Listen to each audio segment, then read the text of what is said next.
And pandemic COVID-19 is still far from over, and the only hope seems to lie on vaccine development.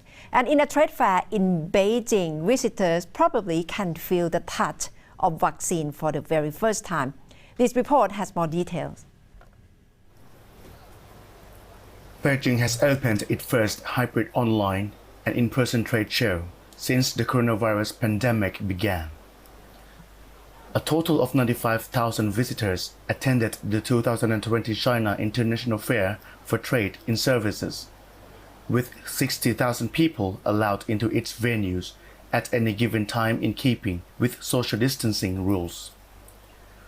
One of the visitors, Meng Xing, said before she arrived, she was a little worried.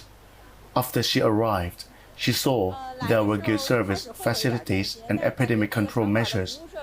She was asked to wear masks and show her health code when entering. This place is quite safe for her.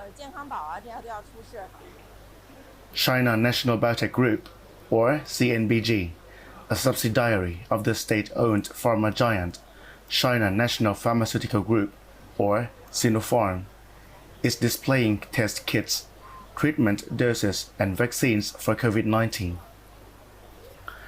Yang Huishuan, Vice President of CNBG, claims China's National Health Commission and National Medical Product Administration has cleared two inactivated COVID-19 vaccines developed by the company for emergency use for high-risk people, including nurses and doctors at the front line and epidemic prevention personnel.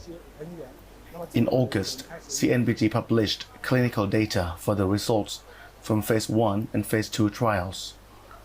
According to CNBG, the data suggests the vaccine is safe, tolerable, and capable of triggering the production of antibodies against coronavirus.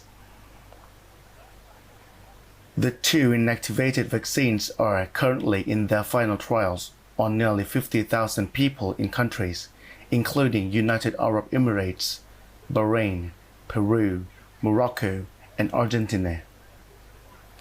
China positioned itself to be a strong contender in the global race for a vaccine to end the pandemic. Among 7 vaccine candidates worldwide that have started final trials, 4 are developed by Chinese researchers.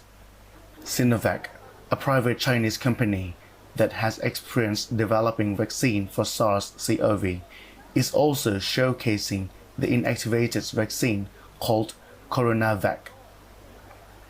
Pearson Liu, the Director of Brand Management and Public Relations, explains Sinovac has started Phase 3 trials in Brazil and Indonesia and has received approval in Turkey and Bangladesh. The fair is being held as China's economy has largely restarted, despite the devastating blow to many industries from a months-long shutdown and the loss of domestic demand and foreign orders. About 100,000 participants registered to attend the trade show from 18,000 enterprises and institutions.